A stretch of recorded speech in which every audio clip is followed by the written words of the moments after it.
比赛结束了，在7万球迷的见证下，我们再次没有意外的输得了比赛。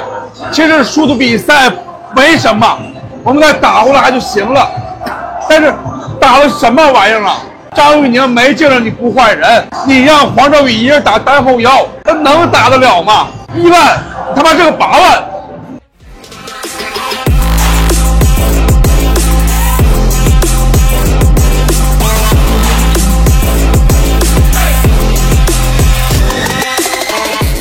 Okey, seperti yang baru saja kita saksikan, saya pribadi guys cukup terkejut melihat adanya sejumlah warga Tiongkok ataupun warga China yang justru memberikan dukungan kepada timnas Indonesia saat laga melawan China. Jadi hal ini sebenarnya jelas menunjukkan betapa kuatnya daya tarikan dan aura timnas Indonesia di mata para pendukung bahkan daripada luar negeri.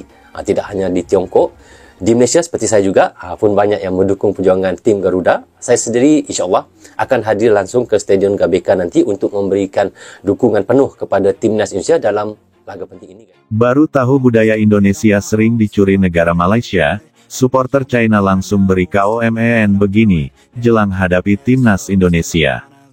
Jakarta sedang sibuk-sibuknya menyambut laga kualifikasi Piala Dunia. Timnas Indonesia akan menghadapi timnas China di Stadion Utama Gelora Bung Karno, SUGBK, dan ribuan supporter sudah memenuhi area sekitar stadion. Di antara kerumunan merah putih, ada sekelompok supporter China yang baru pertama kali datang ke Indonesia. Salah satunya adalah Zhang Wei, 27 tahun, fans berat sepak bola asal Beijing. Dia sudah mengikuti timnas China ke berbagai negara Asia, tapi ini pertama kalinya dia menginjakkan kaki di Indonesia. Sejak tiba, Zhang Wei sudah dibuat kagum dengan keramahan orang Indonesia, kekayaan makanannya, dan tentu saja semangat para supporter. Namun ada satu hal yang mengejutkan Zhang Wei selama ngobrol santai dengan para pendukung Indonesia. Saat mereka duduk bersama di warung kopi kecil dekat stadion, seorang supporter Indonesia bernama Dika tiba-tiba nyeletuk, kalian dari China tahu nggak sih, budaya Indonesia tuh sering banget dicuri sama Malaysia. Zhang Wei mengerutkan dahi. Dicuri? Maksudnya gimana? Tanyanya penasaran. Dika mulai menjelaskan. Ia bercerita soal bagaimana beberapa elemen budaya Indonesia seperti batik, rendang, tari pendet, bahkan reok Ponorogo sempat diklaim oleh Malaysia sebagai bagian dari budaya mereka. Kami nggak bilang Malaysia nggak punya budaya, ya, ujar Dika. Tapi kadang mereka suka asal klaim ini itu dari kami. Rasanya nyesek banget. Liu Chen, teman Zhang Wei, ikut tercengang. Mereka berdua saling pandang. Selama ini mereka hanya tahu Indonesia dan Malaysia sama-sama negara Asia Tenggara, sama-sama punya makanan enak, dan sama-sama kuat di sepak bola regional. Tapi soal perebutan budaya, mereka benar-benar baru tahu. Di China, kami juga punya masalah soal budaya kadang diklaim negara lain, ujar Zhang Wei. Tapi kami nggak ngangka Indonesia dan Malaysia punya persaingan seperti ini. Di media China nggak pernah ada berita soal itu. Percakapan makin seru. Para supporter Indonesia mulai menunjukkan di ponsel mereka, membuka berita-berita lama soal klaim budaya yang bikin netizen Indonesia panas. Ada yang menunjukkan kasus batik, ada yang soal lagu rakyat Rasa Sayange, ada juga yang cerita soal festival-festival budaya yang katanya mirip. Zhang Wei dan Liu Chen makin penasaran.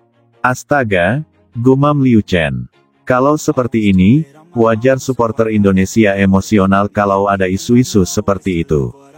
Di negara kami, kalau budaya kami diklaim negara lain, netizen juga marah besar. Zhang Wei, yang cukup aktif di media sosial, langsung membuka Weibo dan mulai menulis status, baru tahu di Indonesia, ternyata mereka sering merasa budaya mereka diklaim Malaysia. Wow, tidak ada di berita China. Netizen di sini emosional sekali soal budaya. Dalam beberapa menit, statusnya mulai ramai dikomentari oleh teman-temannya di China yang penasaran. Zhang Wei hanya tertawa membaca komentar-komentar itu. Bagi dia, pengalaman ini membuka matanya. Dia datang ke Jakarta hanya untuk mendukung timnas China, tapi malah mendapat wawasan baru soal hubungan antar negara di Asia Tenggara. Menjelang sore, suasana makin ramai. Para supporter mulai bergerak menuju stadion.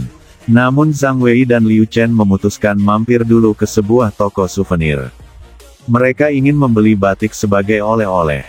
Setelah tahu cerita tadi, saya makin penasaran sama batik asli Indonesia, ujar Zhang Wei sambil memilih kain. Ia kagum dengan motifnya yang rumit, warna-warnanya yang kaya, dan filosofi di balik setiap pola. Di China juga ada kain tradisional, tapi batik ini beda sekali. Saya suka, katanya pada si penjaga toko yang hanya tersenyum ramah. Liu Chen juga membeli satu syal merah putih bertuliskan Garuda di dadaku, untuk disimpan sebagai kenang-kenangan. Saat mereka kembali berkumpul dengan para supporter China lainnya, Zhang Wei tak bisa menahan diri untuk bercerita. Kalian tahu nggak, ternyata ada isu soal budaya Indonesia yang sering diklaim Malaysia. Katanya antusias. Beberapa teman mereka terkejut. Mereka mulai berdiskusi ramai, ada yang penasaran, ada yang mengangguk-angguk paham, dan ada yang sibuk googling untuk mencari tahu lebih banyak.